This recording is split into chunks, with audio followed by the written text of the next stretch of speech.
असं आहे की कुठलीही मराठी शाळा बंद होणार नाही या संदर्भात सातत्याने आम्ही निर्देश दिलेले आहेत। दुसरं, शाळा इंग्रजी असो हिंदी असो कुठली असो त्यांना मराठी शिकवावं लागेल याची सक्ती आपण केलेली आहे। ती सक्ती योग्य प्रकारे ते पालन करतायत की नाही याच्याकडे आपलं पूर्ण लक्ष आहे। या संदर्भातली यंत्रणा आपण उभी करतो आहोत। त्यामुळे कुठल्याही शाळेला मराठी हे शिकवावंच लागेल अशा प्रकारचा आपला निर्णय आहे। नाशिक आणि रायगडचा जो पालकमंत्री पदाचा विषय आहे या संदर्भात काल बावनकुळेंनी म्हटलं होतं की लवकरच गोड बातमी मिळेल। लवकरच सुटणार आहे, तो चाललाय त्याच्या संदर्भात चर्चा, पण लवकरच सुटेल। देवाभाऊ, काल जळगावमध्ये पोलिसांचं अपहरण हा प्रकार झालेला आहे। पोलिसांना काल अपहरण उमरठी गावामध्ये केलं होतं। असं आहे की मध्य प्रदेशचा जो आपला लगतचा भाग आहे या ठिकाणी काही इलिगल ॲक्टिव्हिटीज चालल्यात असं आपल्या लक्षात आलं। त्यामुळे आपल्या पोलिसांनी एक ट्रॅप टाकला होता। तो ट्रॅप टाकल्यानंतर त्यांना पकडायचा ज्यावेळेस प्रयत्न केला त्यावेळेस त्यांनी अधिक संख्येने त्याच्यावर हल्ला केला आणि एका आपल्या पोलिसाला उचलून नेण्याचा प्रयत्न केला, पण आरोपीला आपण पकडलं होतं।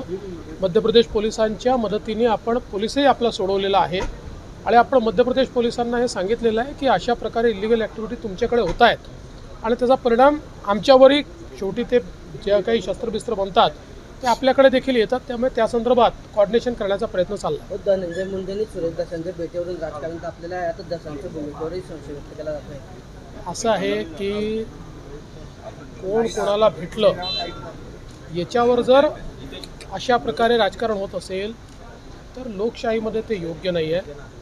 लोकशाहीमध्ये संवाद हा सुरू राहिला पाहिजे आणि सुरेश धस यांनी ज्या प्रकारे या संपूर्ण प्रकरणामध्ये खंबीर भूमिका घेतलेली आहे ती सर्वांनी बघितलेली आहे।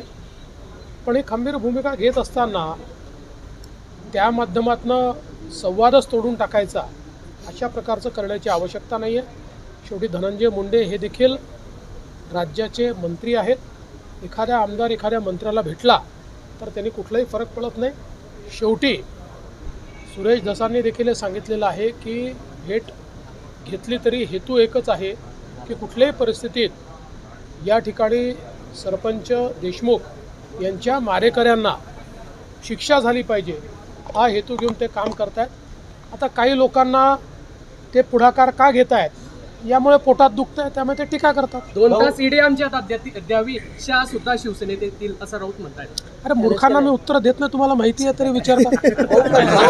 फडणवीसांचा चर्चेमध्ये सेवालाल सॉन्ग आहे। फडणवीसांचं गाणं सध्या जोरात चाललेलं आहे आणि त्याला कमी वेळेत खूप मोठे विवर्त मिळाले। ते अतिशय चांगलं सेवालाल महाराज जे आमच्या बंजारा समाजाचं दैवत आहे आणि आपल्याला कल्पना आहे की देशामध्ये सेवालाल महाराजांचं खूप मोठं कार्य आहे आणि त्यांच्या जयंतीच्या निमित्ताने हे एक मला असं वाटतं गाणं त्या ठिकाणी रिलीज झालेलं आहे। ते समाजातल्या सगळ्याच, म्हणजे केवळ बंजारा समाज नाही, सगळ्यांनाच ते आवडलेलं आहे। शेवटी एक प्रकारे आपल्या गुरूंच्या प्रती, संतांच्या प्रती आणि ईश्वराच्या प्रती ती आराधना।